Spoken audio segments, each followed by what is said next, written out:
Today we're going to be covering chaining submissions together. All too often I see someone put in the hard work, they get to a submission and they start to lose it because their opponent has good defense, and then they just give up on it completely, right? Your work doesn't have to be for nothing. There's other options that you can transition to, and I'm going to say that I have some simple, maybe not necessarily easy, depending on where you're at in your journey, but some simple options that you can transition to if you're losing a submission so that all your work isn't for nothing. Let's dive in.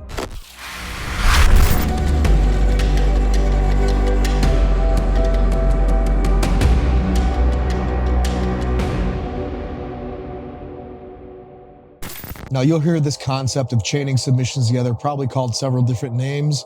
I like to call it lose one, gain one, right? I'm losing the submission, well, I can turn it into something else. I don't have to just give up on it, right? The first one we're covering is a triangle to the triangle. As you can see here, I've launched the triangle. Now my opponent does a good job at grabbing both of his hands under my outside knee and driving that to the ground. And as you can see here, if he drives his weight forward and through the back of my calf, it's really hard for me to keep that triangle locked, effectively getting him out of the submission. Now, oftentimes I'll see people give up right here and then they transition back to open guard or closed guard or whatever it may be, but there's still an option for another triangle from this position. So as I set up my triangle, he begins to grab my knee to set up his defense. As he drives that knee to the ground, you're gonna see that I reach across with my right hand and grab my left ankle. I'm doing this in combination with the triangle lock so that it's an extra layer of insurance. It's gonna be a lot harder for him to break my legs open with me holding onto my shin with my hand. Now I need to change my angle to regain the triangle. What I'm going to do is extend my left arm out and away from my body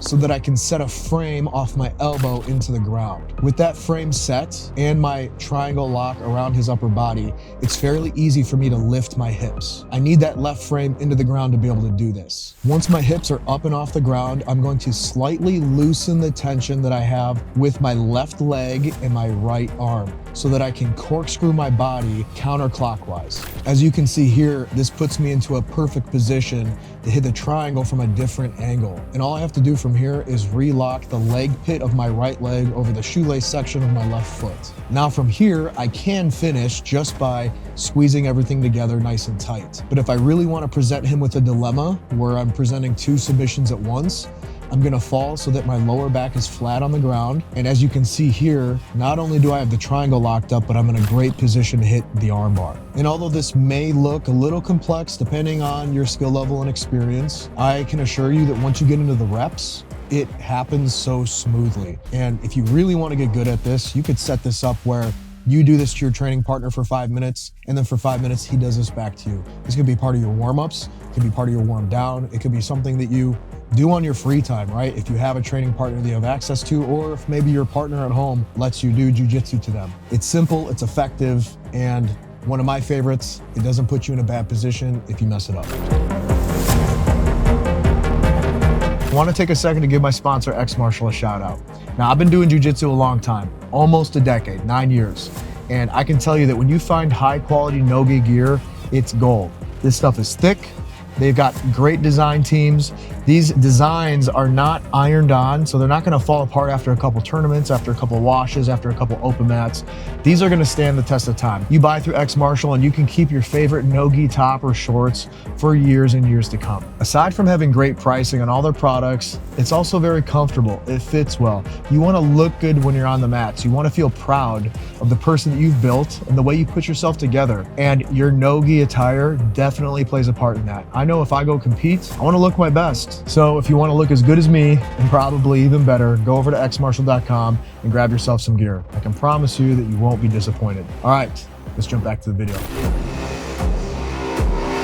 This next one, the armbar to triangle. Now, let's say for whatever reason, your opponent or your training partner is doing a good job at defending the armbar. Or let's just say your mechanics are a little bit off, you're not able to finish it. Instead of giving up on it completely, there's a nice and simple way that you can bait the triangle. So as you see here, I'm into the armbar position. What I'm going to do with my leg that's closer to his south side, which would be his feet, I'm gonna lift that leg and bring it up to his face, essentially bringing it over his shoulder. My other leg that was over his face is going to drop just over the top of his head. Now, most of the time, your opponent's gonna feel like they can sit up and out because you've removed that leg that was over their face. So as you can see, my opponent begins to sit up. With my right leg, I do a leg curl, almost biting inward with my heel. As I'm pulling my heel in towards my body, I'm also trying to make sure that I'm forcing his neck into the leg pit of my right leg. Now, if you don't get his neck into the leg pit of your leg, that's okay.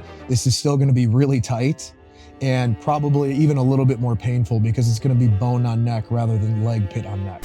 As he continues to sit up, you can see that it's very easy for me to then shift my outside leg or my left leg into the position where I'm putting my leg pit over the shoelace section of my right foot. Again, putting me right back into a triangle position that also allows for me to hit an arm bar as well. Now, truth be told, if you're spamming this in your training center, your school, your academy, whatever, eventually people are gonna catch on to what you're doing and it's probably not gonna work as good, but in a competition scenario or maybe an open mat where you're visiting another school and people don't know what you're doing, they don't know your style, they don't know your dance, it's going to work pretty simply. It really is a classic example of bait that people will fall for. So it's a good one to practice. It's a good one to put in your arsenal just to have it because it does work really well until people catch on to what you're doing. I recommend, just like the last one, putting 5 minutes on the clock, repping this with your training partner and then switching. Those reps are super important because they develop that neural pathway in your brain that will create the muscle memory required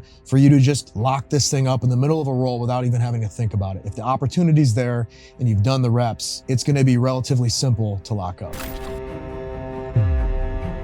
This next one is fun and effective. It's a north-south choke to the kimura. So as you can see here, I'm into the north-south choke. I've got my left hand wrapped underneath his head, almost in a scarf hold position. I've got his cheek pressed up against my rib cage, his inside cheek. If I don't have that inside cheek pressed up against my rib cage, I'm not gonna have the choke. Now, once this is locked up, if he tries to turn away from me, it's gonna get really tight. And there are several different escapes from the north-south position or the north-south choke, but one that I personally see, which can be different from everyone because we all have different perspectives, is normally people try to turn into me. And oftentimes they either try to cross face with their top arm or they're just trying to punch their way out. And if I don't have a tight grip on his head, this will work. He will escape the north-south choke. But instead of burning my grips and holding on to this thing for dear life, if I feel myself losing it, what I can do is transition to the kimura. So as he turns into me, that top side arm presents a hook for me. In this example, I'm gonna use my right arm to hook his top arm. And as you can see here, I punch my hand straight through. I then lift to create a gap or a doorway for my left arm to then punch through. From here, it's very easy to set up the kimura lock. My right hand grabs his wrist, my left hand grabs my right wrist, and then seeing this from a different angle, you can see that I'm also stapling his bottom arm with my right shin. This is gonna make your life a little bit easier because it makes it difficult for him to use both hands to defend. And then once I'm here, I lift to clear the hand from the waistline, and then I begin to twist, following the hand closely to the back. I don't want that hand to drift too far away. I want to keep it nice and tight as I twist through. Again, this is a good one to rep because it honestly happens really quickly and you're better off, instead of trying to think about it when it's happening in the moment, drill it, rep it, and then that way you create that muscle memory so that when it does happen in a match, boom, you don't even have to think about it. You just swim right to it, lock it up and get your tap. And last but not least, we're sticking with the north-south, but instead of the kimura, we're going arm crunch. Everything's pretty much the exact same as the last example. So as you can see here, I'm in the north-south position. I've got my choke set. He begins to turn into me. I pick my chest up so that I can underhook, grab that top side arm.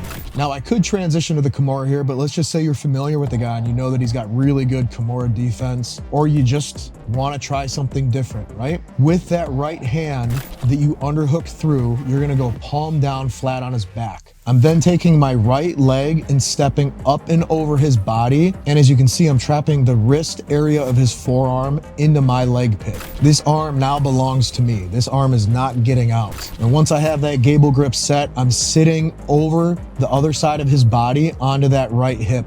And it does feel like a little bit of a trust fall, but it's truthfully not that bad. You'll get used to it. As I hit the ground, I'm looking to lock up a triangle on this setup. And now once I'm here, I am squeezing, but it's not like a typical triangle squeeze where my knees are squeezing together. While I'm crunching his upper arm and lower arm around my wrist that's stuck up into his elbow area, I'm then also deadlifting through that elbow area. It creates a lot of pain in the elbow and the shoulder. You have to be careful with this one because you're using a lot of power. These are your deadlift muscles versus one or two of his joints. And his elbow joint is already compromised because of the positioning. So be easy on each other. I mean, I obviously want you to experience the power of it. So, give it a go, but be careful because there is a lot of power here. And I've just always found this one fun because kimuras can sometimes be a pain in the butt to finish, especially if your opponent is really good at defending. So this is a nice option for those of you who don't want to burn out trying to fight for a kimura. You can transition to something else,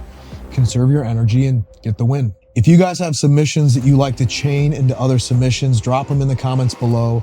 I always like to say I'm not the only teacher here, and I always appreciate your guys' knowledge. With that, you know how we like to end them? Sometimes backwards, always forwards. I'll see you in the next one.